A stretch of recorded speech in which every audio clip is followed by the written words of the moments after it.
Well, hello. For once, Mr. Matt is actually on time. Hello, Matt. How are you? I'm all right. How's life?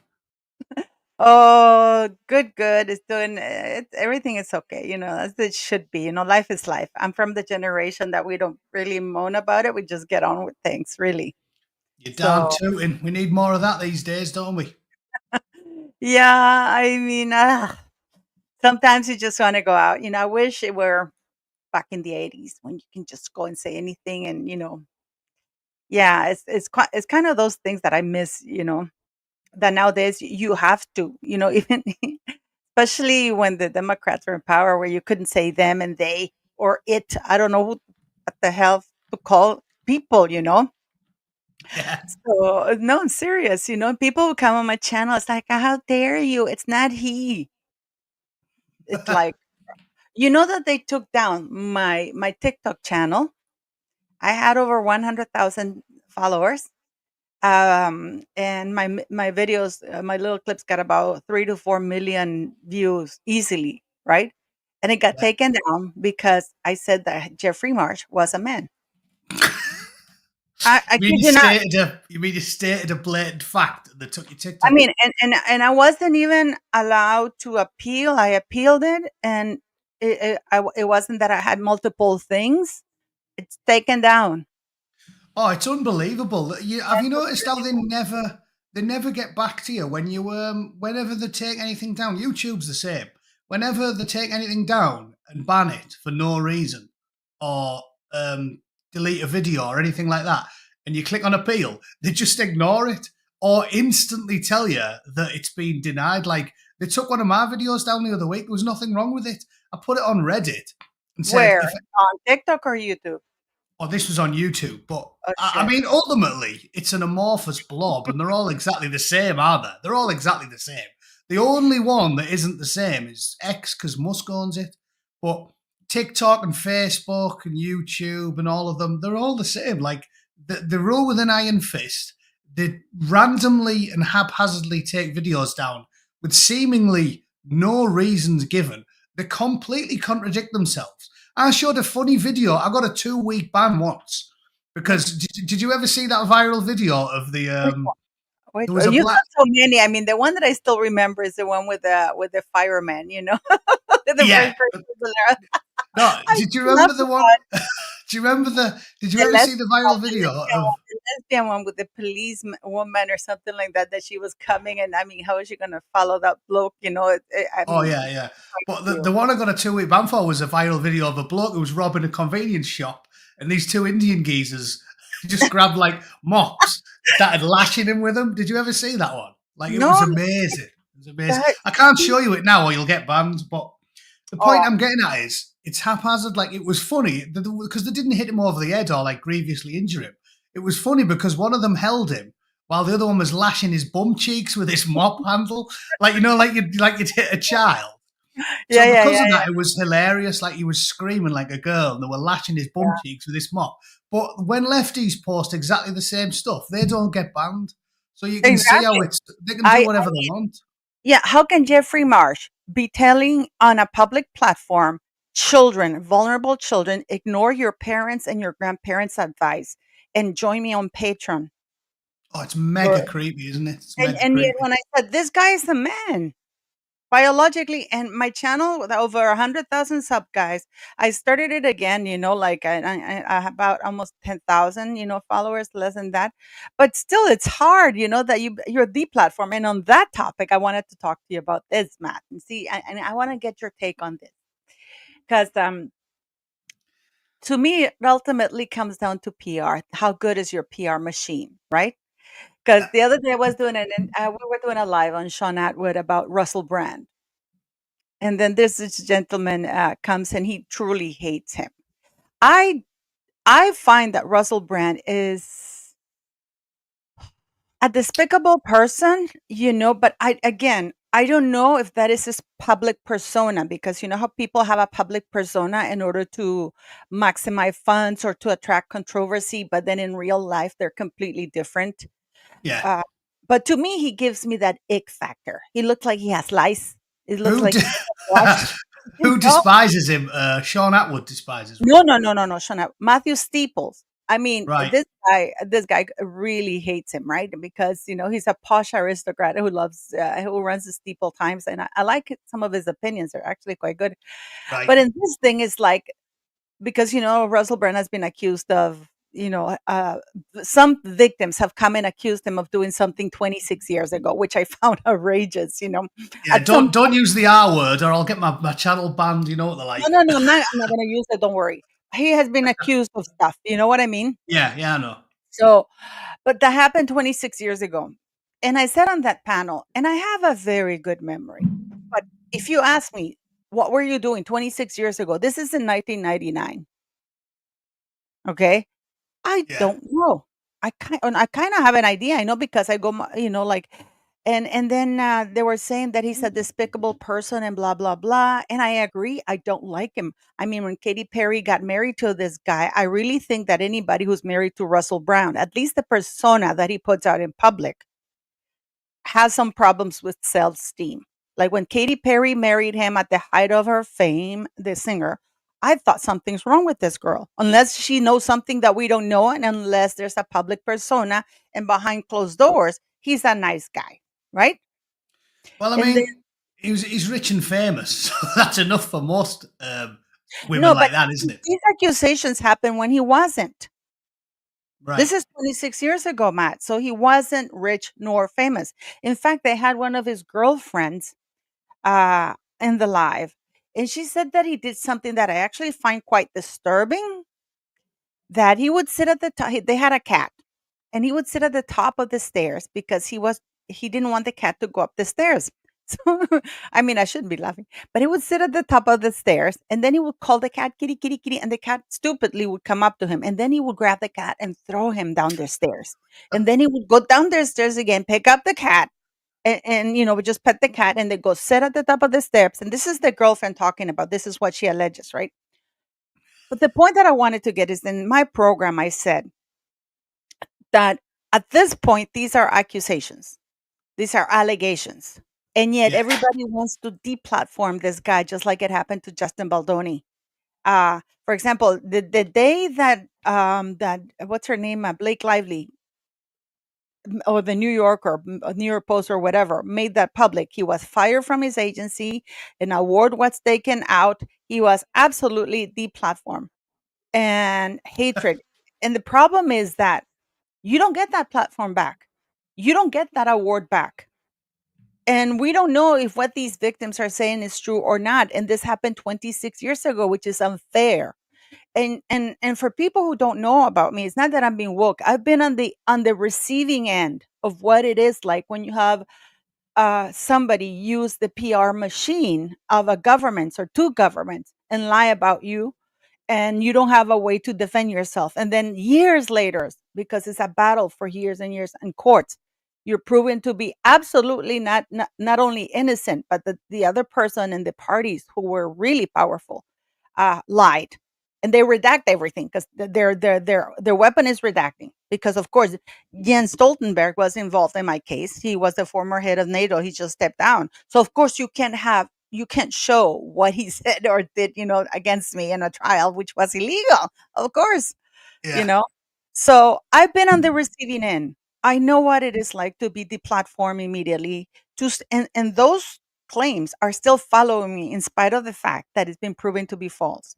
So my whole point during that live was they are lovable monsters and they're dislikable people who are innocent. Just because we don't like who they are as a person, it doesn't make them criminal. I'm not saying he didn't do anything, but I'm saying that it is not fair, that the police should have handled this in a non public way, held the trial, if there is any trial, and then if he is found guilty, then let the people know. But at this point in time, people are calling for blood, and we don't know who the victims are. We don't know what the allegations are.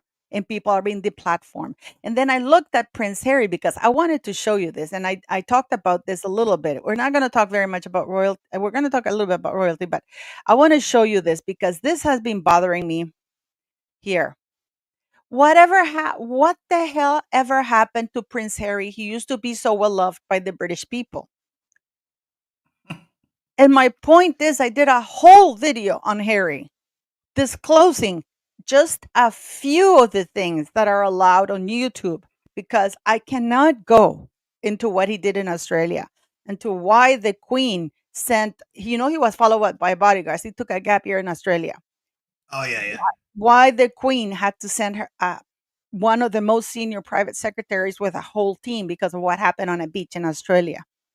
Like even in 2012 when he went to the Invictus thing, like they had to send a whole senior bunch of team of the highest level, not because he was that important. It's because in order to handle any PR crisis, to shut them down. So the people fell in love with the PR image of this idiot who is a monster and is worse than Andrew too. And if you knew, I mean, this guy is really worse than Andrew, guys. Prince Andrew. You see, I haven't heard as many. I don't keep my finger on the pulse with the royal stuff as well as you do, but I have heard he's a proper little weasel. I think with regards to the wider stuff you're talking about with the courts, I have a good answer to that because I've just spent an hour while I was tidying the house this morning listening to Mark Stein, who's a former. Have you heard of him? He was really popular. He was on Fox as a contributor. He filled in for Rush Limbaugh, and most people in the UK know him because he had a spot on GB News. He's a really, really good broadcaster and a journalist. And he was talking about how he's been dragged through the courts for 13 years, 5 separate cases over one blog post that he wrote about a left-wing academic who was talking about climate change. And I think what became obvious from listening to that is that the justice system in the Anglosphere in specific and the West in general is broken. It's broken. And even if they haven't got anything on you, if you make an enemy of these people, they'll just drag you through. He wrote a 4-paragraph blog post about a charlatan, and he's been dragged through the courts for 13 years and 5 cases. And that proves if you can do that with a blog post and ruin someone, you can do it with anyone. You, me, anyone in the chat. Oh, Anyone. absolutely, They can find the absolutely. case, and the process is the punishment. They don't even need to have anything real. So whether or not you think Russel Brand's a scumbag or not, it doesn't even really matter if they have anything because the process is the punishment. That's why they're doing it to him. Exactly, because once you're deplatformed, guys, that's it. They don't give it back to you. It's not, "Oh, sorry," and they never apologize. They never apologize. And this was my take, and they were offended by it because I'm saying, like, I understand that. I mean, personally, I wouldn't touch that Russell guy with a 10-foot pole. I would be afraid of getting something, like He, I he like definitely he definitely looks like he needs a good scrub, doesn't he? even then. I think he needs all the holy water in the world to clean him up. It's just Oh something well, about he looks I filthy. wouldn't. I wouldn't sleep with Katy Perry by extension because if I was going to shag Katy Perry, I'd double up on the condoms and then sort of duct tape my entire ball sack to it. Uh-huh. That's what I've done. Absolutely. She's got to be rancid. Yeah, Shagging him. I'm serious. I am Yeah, serious because when you sleep with somebody, you're sleeping with everybody they slept with. exactly. Yeah. So No, I'm by default, Katy Perry's been rattled by about 6,000 people. And the serious. thing is, um, I agree with you. And this is where we get on. Like I said, we'll disagree on occasion, but we get on because it's more about your integrity rather than taking a particular side. I've talked about this with British politics. I feel like a lot of people who I normally agree with have gone all in on certain issues like Israel Palestine or Reform Labour because they think it gets them views or engagement. I'm not willing to do it. I mean, it's easy when you actually work for a living and you're a bit older, like we are, so you don't really need the money or anything. You're in your 20s and you're trying to buy your first house or something. But like, I'm not willing to do it, and I think that proves your integrity because I've slagged off Russell Brand plenty of times. Like, I hated him. I'd go so far as to say I genuinely hated him when I was in my late 20s, sort of early 30s, and he was always in the media being a prick and he did that phone call with Andrew Sachs and all that type of stuff. Mhm. I'd go so far as to say I hated him, but I'm with you in that the simple fact is logic dictates that if it was 26 years ago, even if he did it and it's likely that he did it, you can't get a conviction for that. Like, you Well, need to apparently have, they can. Apparently they can. well, I mean, as I said, I think it'll be the process will be the punishment. What I'm getting at is you can't really get a conviction for that, and everybody knows it. If it needs to be beyond all reasonable doubt, a 26-year-old case of surprise sex with a famous Lothario isn't something you can prove beyond reasonable doubt. I know that sucks for some woman who comes out decades later, but it just isn't what you can do. And I don't want to particularly defend the guy. And joking aside, I even think that about some of these pedo MPs. Like, obviously, I despise them, but you have to have the evidence. If there's no real evidence other than it's a he said, she said from 25 years ago, I'm sorry, but it shouldn't even go to court. And if he had the right opinions and he kept his mouth shut, it wouldn't have gone to court. From listening to some of the stories they've dug up about his ex-girlfriends, it sounds like he was just a serial cheater and shagger because he was, Yeah. he's a tall, confident man and he's a bit of a Lothario. I understand that. I was 23 once. It's one of them things, but I firmly believe, like everything, it's politically motivated. If he hadn't been saying inconvenient things for the last few years, they wouldn't have gone after him on a 26-year-old case like that. It just wouldn't happen. And you can tell because credible stuff comes out about people in positions of power and there's no case brought against them. Bill Clinton is a classic example. You don't see them prosecuting him, and there's way more credible people come out against Bill Clinton getting noshed off in the White House. That Paula, what's her name, came out, didn't she? There's about 7 women came out about Clinton, but they don't do anything about that. And then some wizened old hag comes out and says Trump did it in a fitting room 30 years ago. And they go, oh, that's got to go to court. It's farcical. It's farcical. Yeah. If you've got the wrong opinions, they'll find the crime. And the thing is that for me, like I said, it's not that whether I believe him or not. But for example, right now, the only reason why Harry's crimes are not being put out is because he's still part of the royal family, and the royal family is in with that crowd. But like if these crimes happened 26 years ago and the BBC knew everything was happening, the only thing I find is that as long as you perv together and you're still perving together, you're okay. They won't oust you. But the moment you decide, you know what, I'm not going to be a perv anymore, I'm out, they want to destroy you because they're worried that you're going to oust them. So the response, this is my take on it. This is just my opinion. So the response is, we're going to destroy you before you oust us because you're a loose cannon and at any time you may expose us, because for a long time he was part of that kind of crowd, you know? Yeah. So pervs that flock together, stay together, kind of a thing. So it's like, when, like, I am absolutely shocked that things are allowed. And I'm gonna give you an example. Harry right now coming to the UK about asking for 24-hour tax funded security. Like he can't afford it himself. It's unbelievable, isn't it? That's not it. The thing is that people, listen, I'm an old person. I'm 56, and unfortunately I moved in diplomatic circles and stuff about that. I don't think he's there for the 24-hour armed police security because he's back and he never comes to the United Kingdom. We know that Meghan is not going to set foot in the United Kingdom again. We know that whatever kids he may or may not have are not putting a foot in the United Kingdom, especially when William comes king, which it apparently will be soon. Yeah. Um, He broke his necklace and pushed him into the dog bowl. so, um, so to me, this is more about, and I've said this from the beginning, because what if the UK gives him that? First of all, it sets a precedent in the United Kingdom. In the United Kingdom, what happens then is like what happened with Hugh Edwards. Hugh Edwards, who they found this grade A, one of the worst kind of pictures Do I in know him? Yeah, I in the made a video about him. guys. I was sick. Not only do I know him, I've seen his arse cheeks on about 5 dozen occasions. So, frankly, I'm sick of seeing his back No, no. end. You know why it's so serious? Because another person in the UK, and I'll send you the article, was found with the same type of images, and he got off scot free because he cited Hugh Edwards. Okay, who's So that? huh? It's in the UK. I'll send you the article. All I was right. like, I have to find it. And I remember it's like, so what Harry wants to do is basically he is a celebrity. He's no longer a working royal. You have Princess Anne, Sarah Tyndall, Peter Phillips.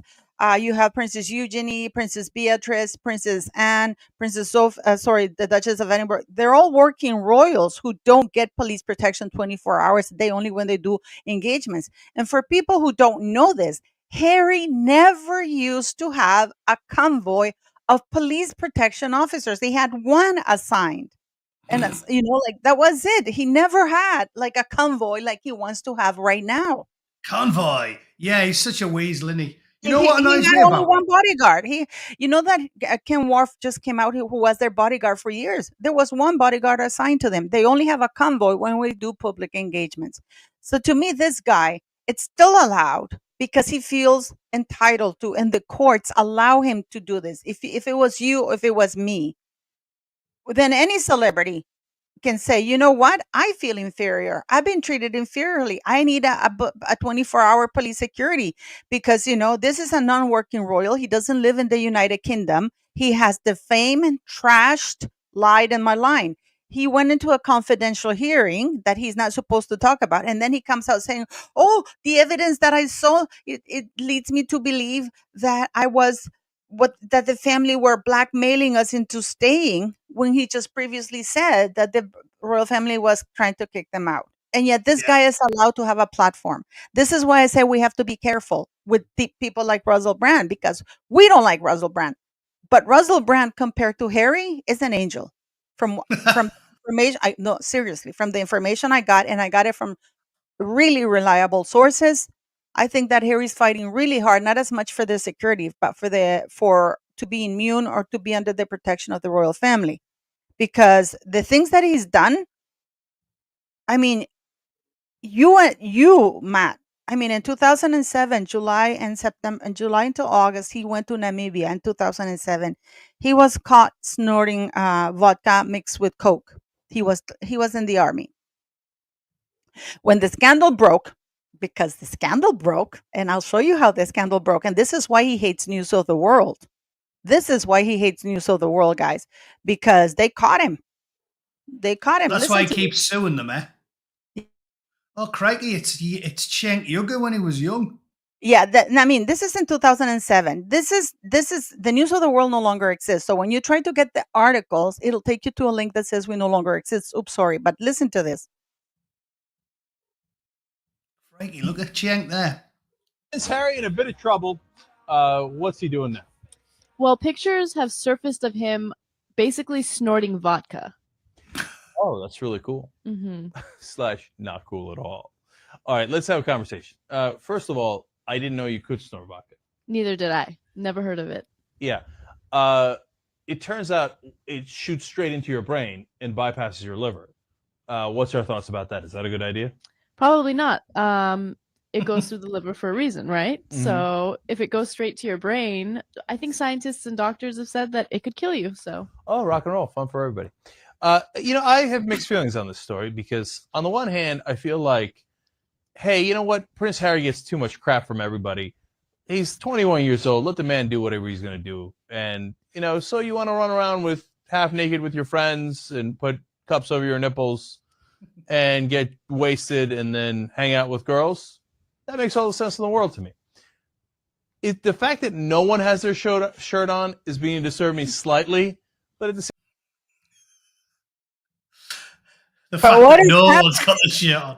The thing is that this guy, so it wasn't just vodka that he was doing, because the actual article said that he was mixing cocaine with vodka.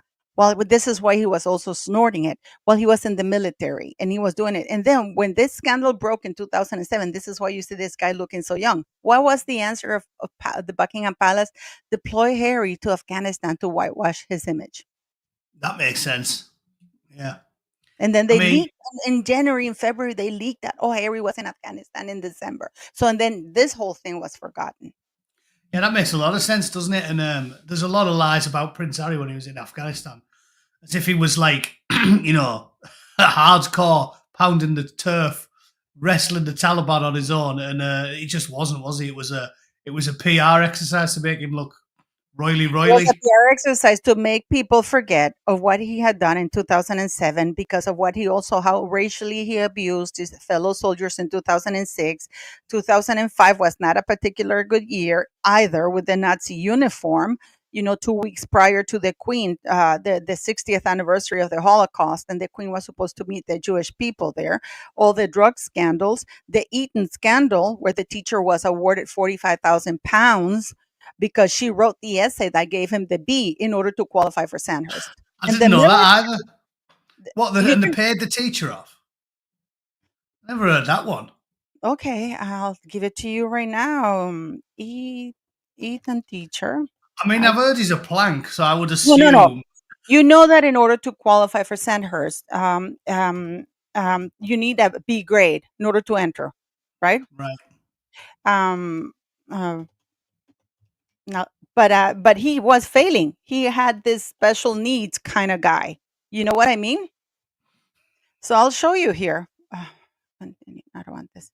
Okay, I'll show you here. So she gave him the B, but what happened is that she was forced to give him the B by Ian Burke, the director of the arts department, right?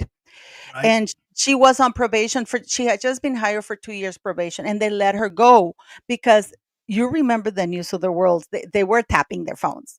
So they caught Harry talking to one of his buddies saying, "Hey, how are you going to get into the military, buddy?" Because, you Because know, you shit at school. Yeah. yeah, no, because you're stupid, and Uh, everybody knew that he was.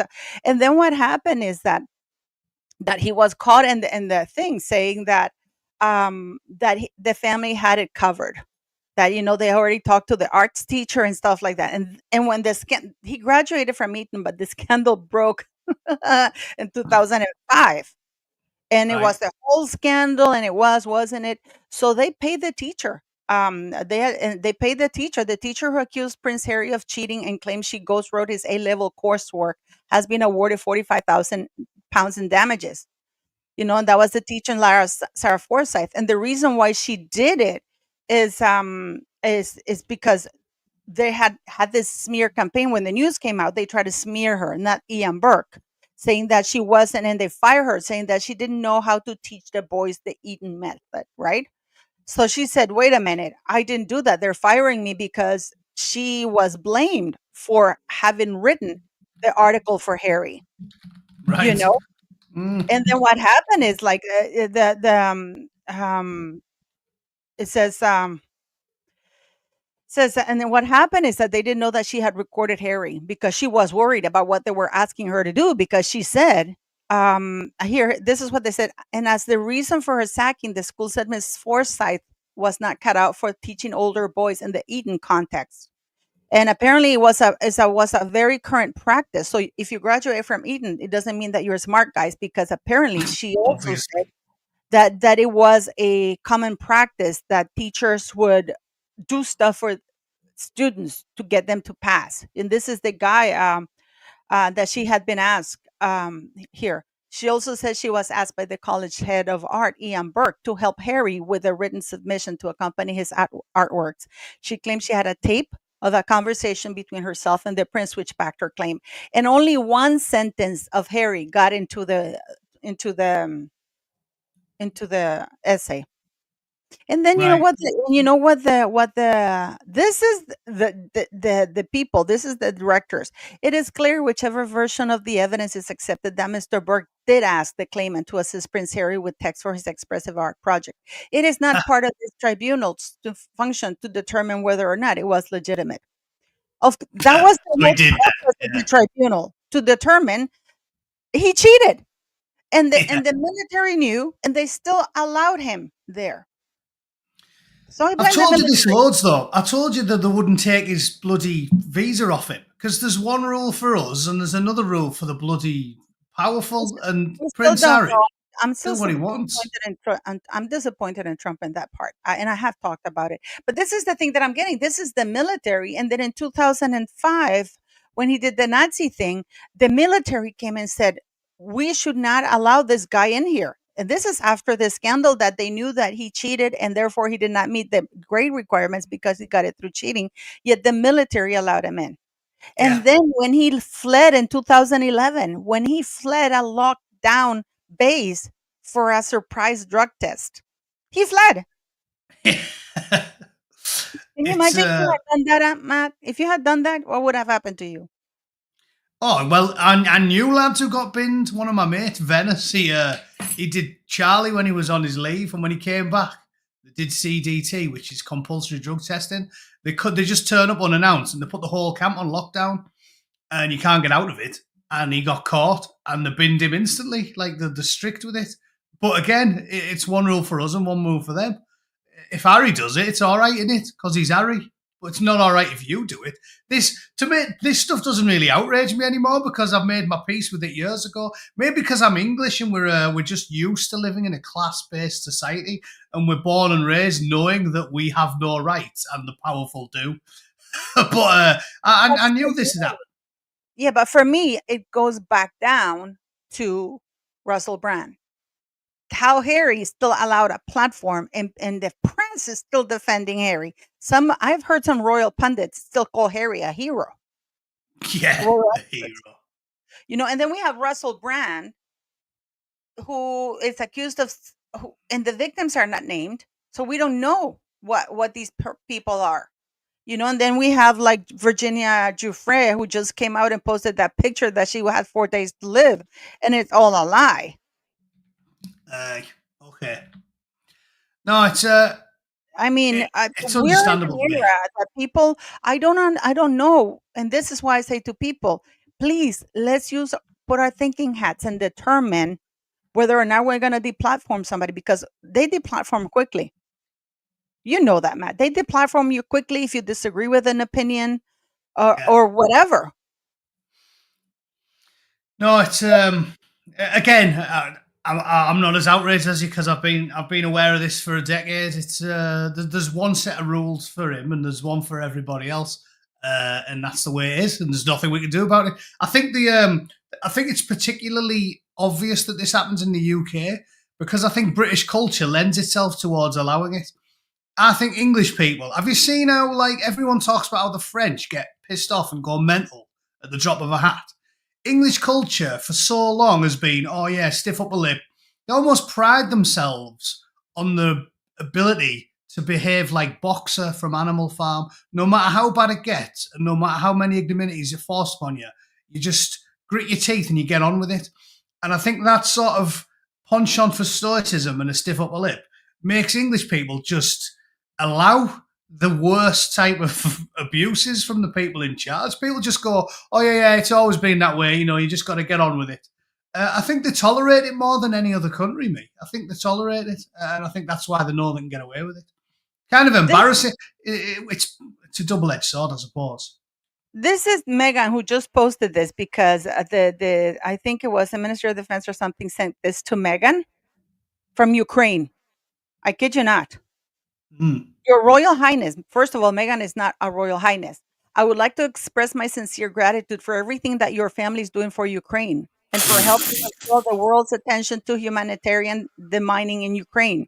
The mining will allow millions because, of course, the landmines, they have to be. And they're thanking Meghan. Meghan, what has she done? She has done nothing. I know. It's living in land. Yeah, they're thanking Meghan Markle for everything that your family is doing for Ukraine. Why are they thanking Meghan Markle when it is Prince William who went to Ukraine, who's helping and is the United Kingdom?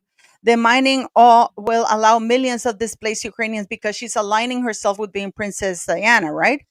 To return home. I'm not kidding you. I'm not kidding you. This is Yulia Shrivedenko. I kid you not. And she shares it as well, like as if it makes her look good. Like it's crazy, isn't it? A rich slapper who spends her days idling away doing nothing in Montecito does nothing ever useful for the world. And she's sharing that like, oh, who's really carrying the can in Ukraine? It's not the soldiers, it's me. Because I'm sat on my ass in Montecito, smoking bloke and making jam. No, but this is the VP of Minister of Economy of Ukraine, who's addressing Meghan Markle as Her Royal Highness, thanking her for what her family's doing. By the way, Harry got paid $2 million to go to Ukraine just now, and he went by private plane. Yeah. And the private plane was subsidized by veterans by the Invictus Foundation. And we have King Charles welcoming Zelensky to his office, not to his office, to one of his favorite places, right after he disrespected Trump in the Oval Office. Yeah. Honesty and So, Truth put a super chat in there. He said, "We're too mature to believe in world colds, funny weather from the royal family. Harry has to grow up. We all have traumatic family stories. Pull yourself together." Yeah, I mean, that's something I've always said that, right? Like, we all have things to deal with. I really, really, really hate this, right? So I'll rant about this for a minute. Everyone's life's hard. Life's hard. We all have to deal with bereavement and trauma and illness. Everybody knows this. Everyone on earth. It's part of the human condition, right? But the elites, Meghan Markle and Harry, are two of the best examples of it, right? They're so greedy, these parasites, right? They're not happy just having all the fame and the money and the power and the privilege. They also want the cherry on top, and they want to act as if they're the poor, impoverished ones.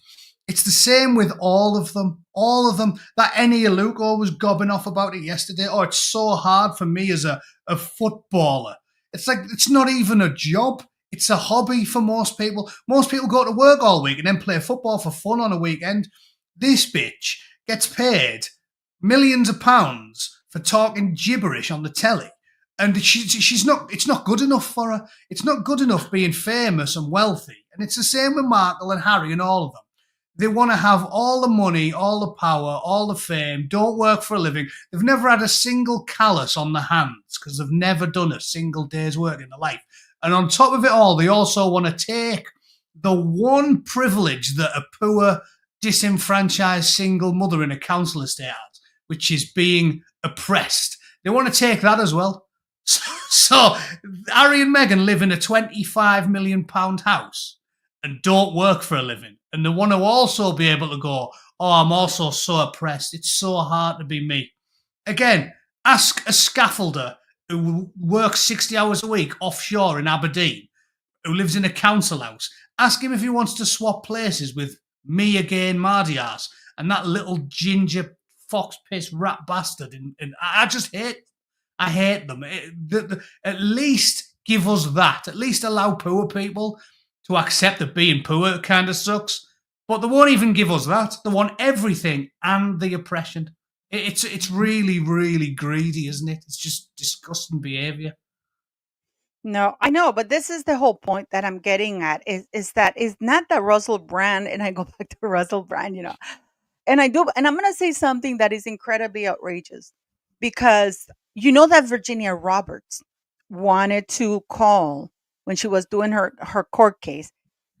She wanted to call Prince Charles and Meghan as witnesses because they said that they were both around Epstein and they were close associates. Meghan was a close associate to Prince Andrew back then, and she was around to see what was going on, and that Prince Charles also was very close to Epstein.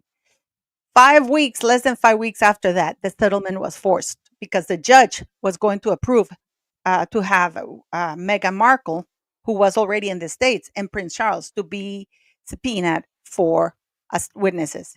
And you see, what people don't understand, guys, is that royals don't have immunity. Only the sovereign has sovereign immunity up to a certain point. This is why they hung Charles the First. Right, yeah. You can only have a sovereign immunity up to a point, buddy. After that, you commit a treasonous act against your own people, you're hung. Well, they don't hang you anymore. But Different times. Well, you know what that reminds me of? Have you seen the big story this week about, the Manchester bombing where they killed all them women and kids? His brother has just attacked some guards, right? This is how toothless and pathetic the UK is. His brother attacked some guards yesterday. Because he got sentenced to like 60 years in prison, and he threw boiling oil on them, hot cooking oil, and then stabbed the shit out of them, right?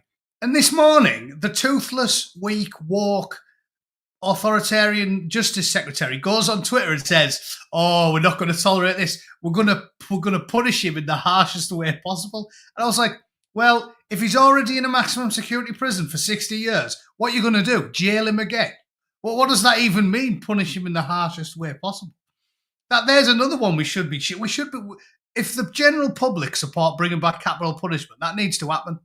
I was ranting about this yesterday, but it does. Like, there's no point in how can you punish him more? He's already had the maximum punishment, so he's free to stab as many people in prison as he likes, isn't he? Because now we're making a toothless threat. If you're already in jail for 60 years, what can I say that's going to scare you? And he's got all of his human rights. We can't even mistreat him. We can't even say, okay, you're already in prison for 60 years, but you stabbed a load of innocent public servants, so we're going to put you on one meal a day for the day. You wouldn't be allowed to. And all the lefty human rights lawyers would say, oh, we can't do that. That's against his human rights because they've got human rights. You haven't got any human rights if you oppose the state, but the criminals have all the human rights in the world. And again, if you pay attention, it's not even that interesting to talk about, is it? Because it's the way it's always been when scum like that's running the world. They can do as they please. And I've told you, Solzhenitsyn wrote the exact same thing. You can't have a knife because that makes you a terrorist. But the mugger and the murderer and the surprise sex enthusiast, they can have a knife because it's not their fault. The system made them have a knife. It's the same system and it hasn't changed in a century. So why worry about it? Eh? Look at this. I'm showing your X account here because these people are destroying. Yeah, ludicrous. Again, London is, what is it? 60% lunatic woke commie gibberish. Like that. What's the point in that? What is? It's juvenile as well, isn't it? That's the other problem with these people. The juvenile idealists, and they think that they can just make the world whatever they want. It's at the very heart of their ideology. That's why the aforementioned Mr. Marsh is convinced that he is whatever he decides he is. If he decides he's an 8-year-old girl, he is one, and there's nothing we can do about it. It's the worldview of a juvenile, and that's why these people think it's good to smash up a car. You know what the other thing I thought was? Didn't he have to buy the car? Like, aren't you inadvertently paying him? They won't have stole the Tesla, will they? So they've got it from somewhere. So isn't it doing the exact opposite of what it's supposed to do? Yeah, and the thing is, I don't understand. Like I don't under a Keir Starmer. I don't know why this guy's still in power. Why hasn't Charles called him and said, you're removed? Yeah, I know. Well, because I told you why. Because they're all bent and they're all in on it. And it's a global cabal that's pulling the strings, isn't it? Again, listening to Mark Stein, it's obvious. It's obvious. The rules only apply if you go against them. If you're on their side, there are no rules. You can do as you like. By the way, I watched your video. I know what you meant by it. Diana didn't deserve a son like Harry. Absolutely not. She deserved better. I know. I mean, you're not responding. I mean, the lady has been dead 27 years. She's gonna be 28 years. She's gonna be 30 years dead next time. But I mean, what are the things? If I were to ask you something, I know that your mom died when you were young, right? How old were you when your mom died? 9, I think. 9 or 10. You're talking about not remembering the past with perfect clarity. That shows how bad my memory's got because I don't even know. 9 or 10, one of the two. I'm not certain. I know it was on Valentine's Day. It was on Valentine's Day. I think it was 89, but I'm not certain. Yeah, but what do you remember? Do you remember any lesson your mom taught you? Like one of the things your mom always used to tell you when like like a mother thing. One of the things you remember about your mom that never mind if she hit you or anything, or she we're talking about something that stayed with you with your mom.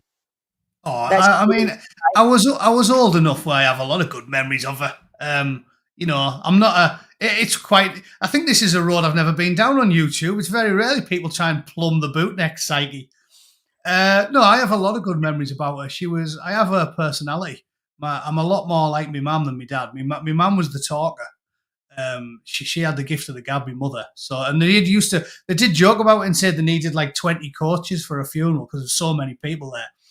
I think that's why they got on, because my dad was a bit of a miserable bastard, but my mum was always the sort of chirpy talker. So I basically got her entire personality, and she was always giving me words of wisdom.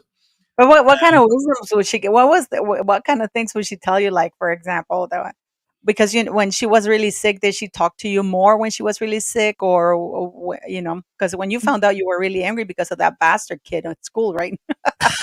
Oh yeah. No, Don't you want to go back and punch the fuck out of him? It's like, kids are shocking, aren't they? Not really. To be honest, she didn't talk more. She talked a lot less because I really? think that's why I'm so pro like euthanasia. You know what I mean? Because she was so bad for so long.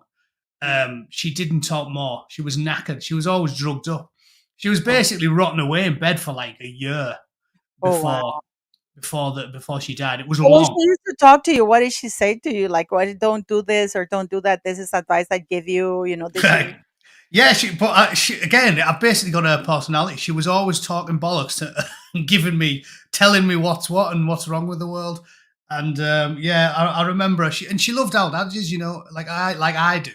She'd always give me words of wisdom that I use them a lot. Some of them are pinched off her, you know what I mean? It's stuff like a rolling stone gathers no moss type of stuff. Yeah, Like yeah. she used to use all the old adages and say there's wisdom in that because it's the whole reason it's an adage is because it makes sense. If it was bollocks, nobody would say it. So, it was passing down the wisdom from the generations, I think, and I'm sure she got them off her parents. Yeah, she was old fashioned in that way, I think. Yeah, but did she ever tell you, like, what, when you grow up, don't do this or don't do that? Like, like lessons that you would get from her that when you look back as a grown man and you think, shit, my mom was right. Oh, always, but like I think at the time that was very normal. Like I remember she was always every time I went anywhere, she'd always give me a lecture before I went in. Like if it was a party or anything, she'd Oh, shit. always say please, always say thank you, and if you don't, I'll find out and I'll kill you. And whenever I went anywhere, I always remember whenever I left like a kids' party or something, Mm. has he been good? And they'd say, yeah. And she'd say, did he say please and thank you?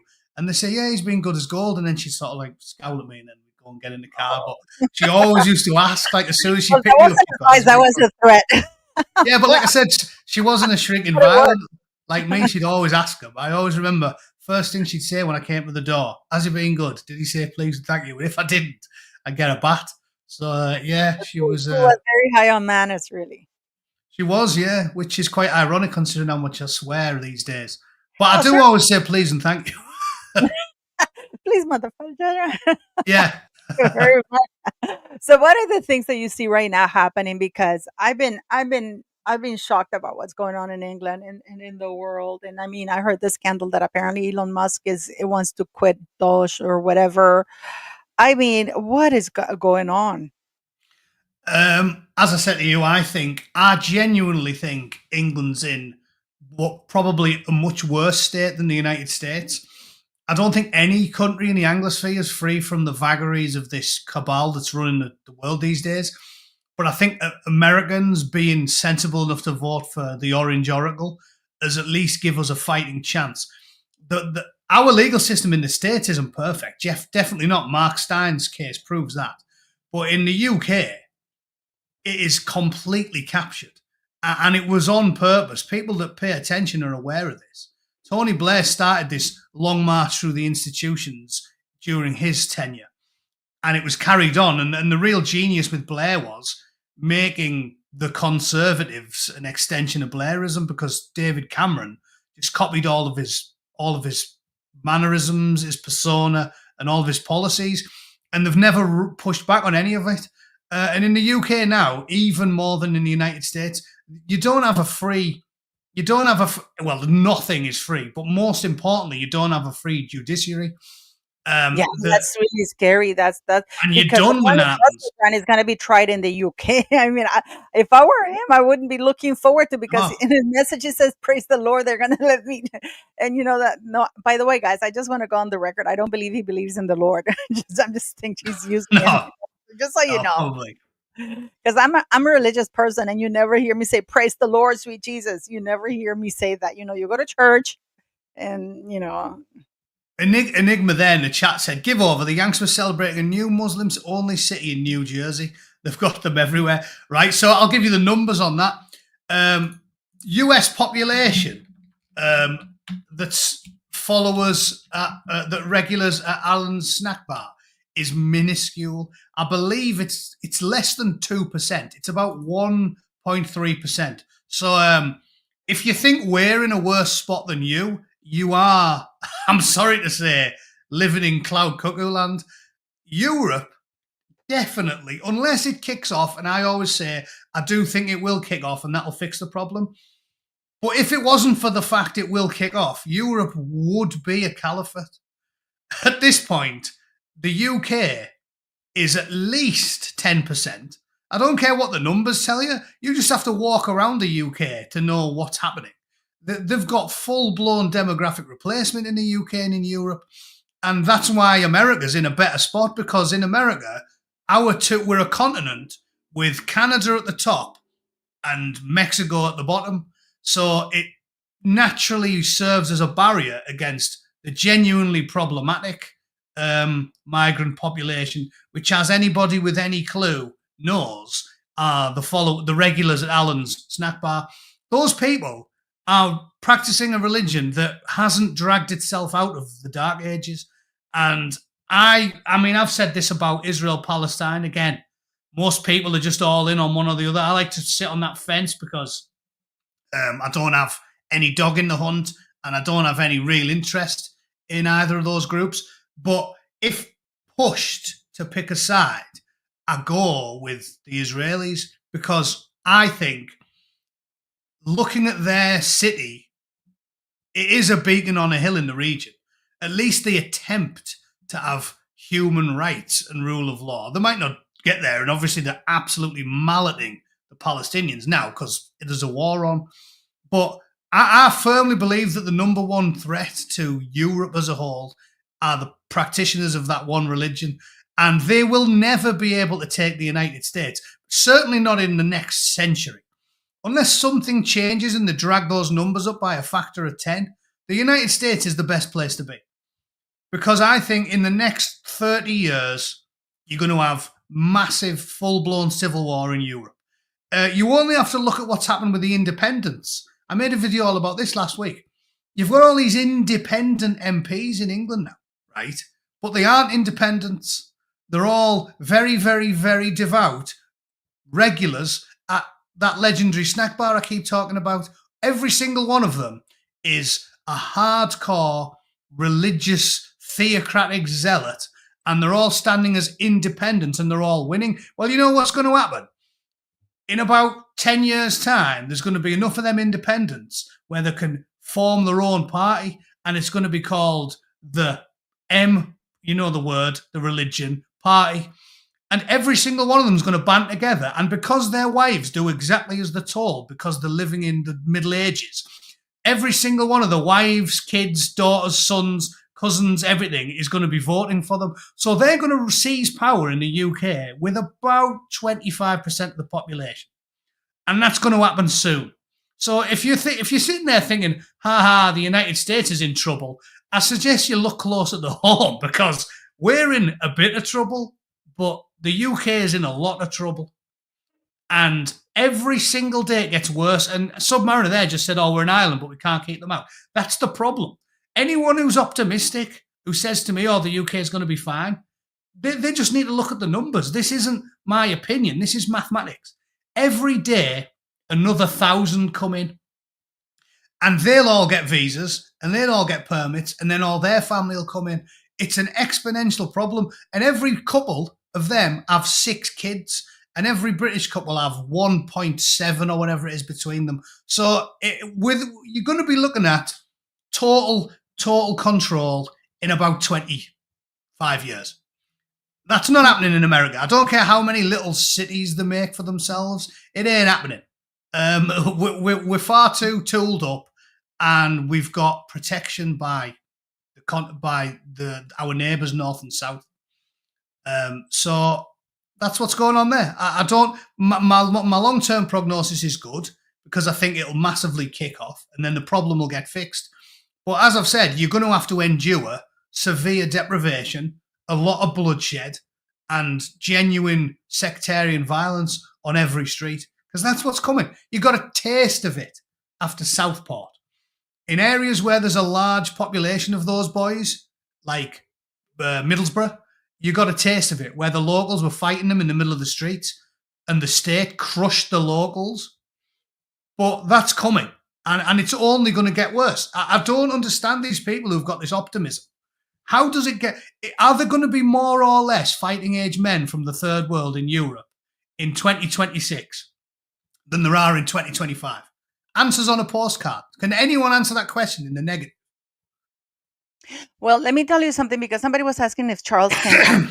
And I was just reading quickly here, and apparently King Charles can't do that. It was amended that before it was the prime minister who he needed to be asked by the prime minister, in that parliament. But then, then what if the prime minister is the problem, and of course the prime minister is not going to ask for that. So there is an absolute prerogative that's one of the few that the monarch still has, that if, for example, any MPs, or if there's any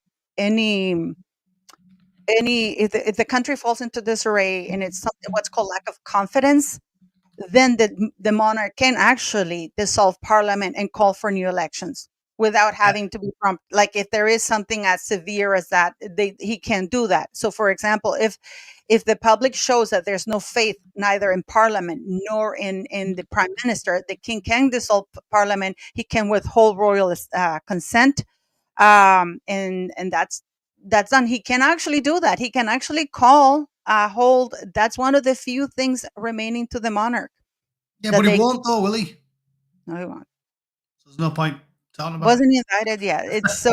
I mean, didn't he phone Starmer to thank him for branding the families of the people who were angry about the 3 little girls that were killed extremist? Exactly. The cabal's in charge. That's what I mean. You don't vote your way out of it. I've made the point many times on my channel. We love talking about prevention being better than a cure. We don't do prevention. We wait until the very last minute and then we do cure. And it's going to kick off. There's no way. Soros and all the EU and all of the degenerate scum that run everything are all in total agreement all the time. That's how you know it's a cabal. Because as I said to you, you could take a random Frenchman and a random Spaniard and a random German in a pub, and they'll disagree on all sorts of things, but the leaders of the Western world are in total lockstep on every single issue all of the time. So this stuff's coming from a higher authority, and we're all in serious trouble. And as I said, I think it will get fixed, but it ain't going to get fixed by politely talking about it and voting or legalism. This is again, people are in denial. I used to say this when I was in the military, and people would say, they can't do that. You're like, the military do some trivial thing where one bloke pisses off an officer and he goes, all right, you're not allowed leave for the weekend. And the young lads would be daft enough to say things like, oh, they can't do that. I was like, they can do what they want. You're in the military, they own you. Well, these people can do what they want. I still hear people going, oh, it's all right, they can't do that, it'll go to court. Like the courts aren't bought and paid for. You don't get a free trial in the UK. You don't get a free trial. The coppers are bent, the judges are bent, the lawyers are bent, the politicians are bent, the Prime Minister's bent, and the Home Secretary's bent, and the royal family's bent. So you can gob off about courts and legalism all you like. You're in the shit, and it ain't going to get fixed until it kicks off. Hence, this copper having a pop because a bloke said speak English. Yeah, but listen to this. Listen, this is disgusting, guys. If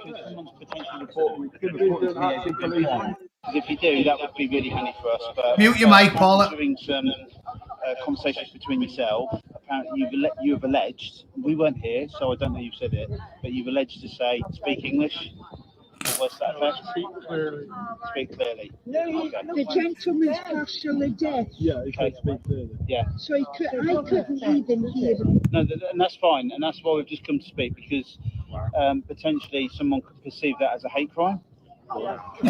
This was going on. No, I know. People, if someone says to me, "Officer, I believe this," then we need to look at it, because someone's potentially reporting to me as a crime. If you do, brilliant. People could potentially perceive it as a hate crime. Therefore, the copper has to come and have a word. Potentially perceive. I could potentially perceive anything. I am going to have to swear, Matt. What the fuck is going on in England? You were there. This is now you can't. And then Keir Starmer sat at the Oval Office, and I'm glad that JD Vance called him out and said, you know what, you don't have freedom of speech in the UK. It's incredible, and it's double standard because Pidina, who I do videos with, she was in the UK, and she was on a train, and she was talking to somebody about Meghan and blah blah blah. Pidina is a black lady. She grew up like poor, guys. Okay, she grew up poor. She's not like Meghan pretending to be white or whatever. She's black. She grew up poor. She made something of herself. She's become a bestseller book and stuff. So she's talking on the train from one place to another to a producer of a show, and they're just talking about Meghan Markle and stuff. This white lady gets up and says, "How dare you criticize Meghan Markle? You don't know the struggles of this woman, this, this black woman." And Pidina, who is actually black, it's like she was being silenced, and she was, it's like and she was worried because you don't know if she's, because it depends if it's a hate crime if you talk about somebody that they don't want you to talk about. Because you have this elderly gentleman sitting there who's half deaf like I am, guys. If I if I come across, because I find that these are not even working, so I might really need to get a hearing aid. Oh, but the thing is, like, can you imagine being white now? Is pretty much you have to be scared of everything. And I'm not even white, but I feel sorry for you guys. You know, uh, no, listen to that. Hey, gentleman, is they took the resources of this policeman who probably is fat and couldn't chase a robber if he wanted to, you know, Yeah. to come and threaten an elderly man who has hearing problems. Yeah. Well, I told you. So my little rant before that video stood right. It's all of it. It's the coppers, it's the judges, it's everything, and it's bollocks. And everybody knows it's bollocks, but nobody will do anything about it. So you just have to wait till it gets worse and worse, and then eventually it'll kick off, and then eventually it'll get fixed. But in the meantime, you might as well do what I do, which is take amusement in it all, grim amusement, and just keep chuckling at it because it's going to keep happening, and it's only going to get worse. It's absolutely preposterous. The fact that, like I said, the fact that he said perception, it's like the police went from enforcing the black and white law to trying to act as the morality police. This is why they keep getting caught out with this stuff. This is why they knocked on that fella's door who started, there's a bloke who's an ex-copper who started a charity called Fair Cop, where he tries to rein in the police. They knocked on his door and said, "I've come to talk to you about your thinking." Right? And he said, honestly, because he posted a limerick, a funny limerick on Twitter, and it was a little bit of a quip towards the trans community. So a couple knocked on his door and said, "I have to talk to you about your thinking." And he said, "You know what that makes you?" And he was like, "What?" And he went, "The thought police." And this guy didn't get the reference because they're all morons and have never read Orwell. He was like, "Thought police, we talk about." So to sum up, we can finish the stream with an Orwell quote. Yeah. Orwell's famous quote, which everyone's heard, right, is, "If freedom of speech is to mean anything, it's the freedom to hear things that you don't agree with." And that is what you're not allowed to do in modern England, proven by the Bobby in that scene. The UK is done.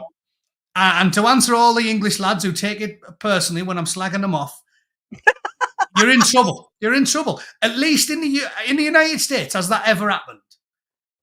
Would a copper come up to me in the United States and go, "Oh, hang on, I have to check your thinking because someone might possibly perceive saying speak English as a hate crime"? Wouldn't happen.